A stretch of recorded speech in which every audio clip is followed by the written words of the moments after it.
बालाघाट जिले में नक्सल इतिहास में पहली बार 10 नक्सलियों ने मुख्यमंत्री डॉक्टर मोहन यादव के सामने अपने हथियार सौंपकर आत्मसमर्पण किया।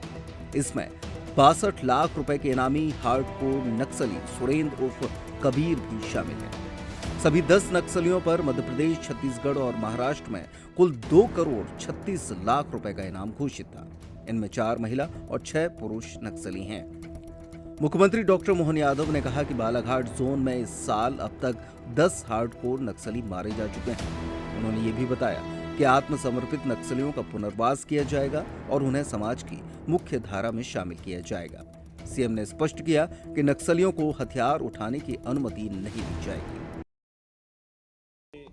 बालाघाट पुलिस शहीद टास्क फोर्स और पूरा नक्सल विरोधी अभियान की सफलता का बहुत बड़ा दिन है।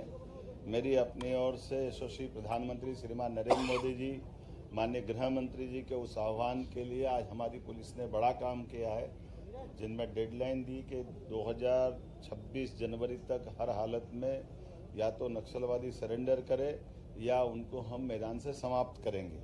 उसी अभियान में बीते दिनों 1 नवंबर को एक बड़ी नक्सल नेता सुनीता ने, जिस पर 17.5 लाख का इनाम था, सरेंडर किया था और मध्य प्रदेश के इतिहास का ये सबसे बड़ा सरेंडर आज हमारा यहाँ 10 अलग अलग सदस्यों द्वारा किया गया।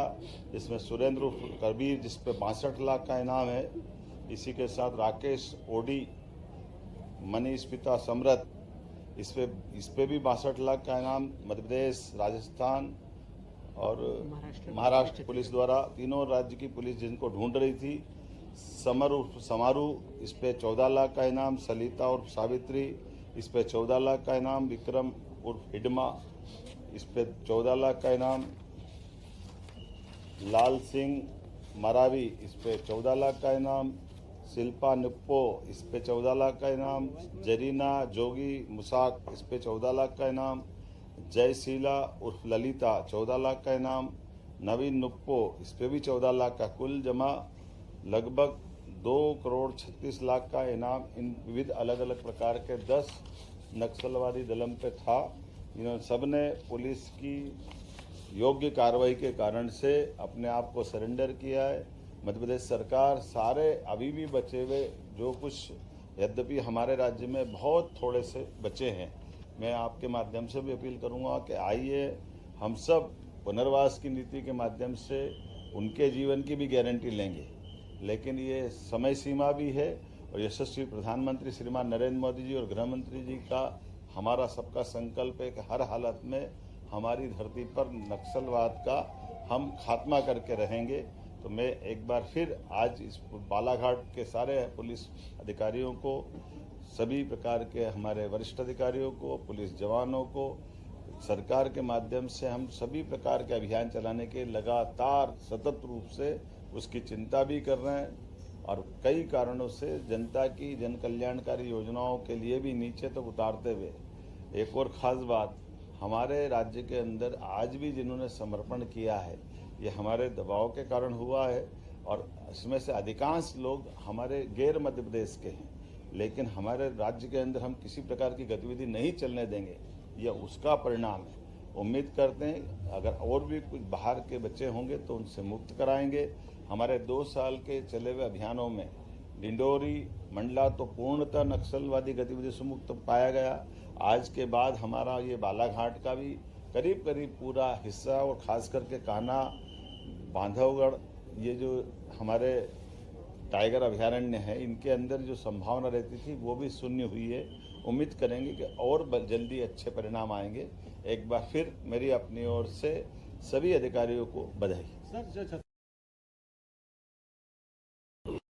देखिए, हमारे राज्य के निकटवर्ती राज्यों के मुख्यमंत्री से तो मिलना ही है लगातार, लेकिन ये एक समेकित अभियान चल रहा है जो केवल मध्य प्रदेश का, छत्तीसगढ़ से नहीं है, महाराष्ट्र का भी है, आसपास के सारे राज्यों में जहाँ जहाँ नक्सलवादी समस्याएं हैं, माननीय प्रधानमंत्री, माननीय गृह मंत्री के नेतृत्व में समेकित रूप से हम हर जगह नक्सलवादियों के खिलाफ पूरी ताकत से भी लगे और जो मैदान में आता है और मैदान में लड़ना चाहता है उसका मैदान में खात्मा करते हैं और जो आके सरेंडर करता है उसकी जीवन की गारंटी लेके उसका पुनर्वास कराते हैं। ये हमारी पॉलिसी है, उसी पे हम चल रहे हैं। सर, क्या अपील करना चाहते हैं जो बचे हुए नक्सली? अपील पहले दोहराई ना मैंने, फिर दोबारा दोहरा देता हूँ। जो हमारे साथ आकर के हथियार का समर्पण करना चाहता है तो उसकी जीवन की गारंटी हमारे द्वारा ली जा रही है।